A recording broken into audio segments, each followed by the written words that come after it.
it can be vulnerable to come out. Maybe it inherently is vulnerable to come out. I'm really, really glad I did it though, and have never looked back. Ian McKellen, I think, was a real inspiration to me because he had talked about how coming out was a real night and day shift for him, because he's an incredible visionary filmmaker, and each of his films are so iconic and distinct and amazing visually. And he's a huge fan of the original Stephen King book, which he read when he was 14. And Glen, I know when he first arrived in LA, he sent a list to his agent or manager at the time of the top 10 directors he wanted to work with. And number one on that list was Edgar Wright.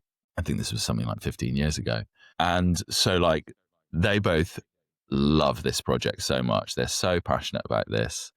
And the world of The Running Man is so insanely relevant. The book was written in the 80s, but it was set in 2025 in America, in this sort of dystopian world where there's an underclass who can't afford basic healthcare, and then everyone else is incredibly wealthy, and there's no social mobility.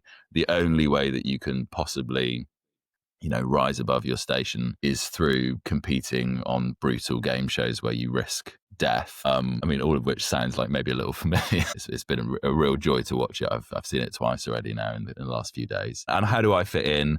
I'm a very small part of a huge project, but Glen meets me very early on in the film, and I'm not his favorite person. I'm a bit of an obstacle to him.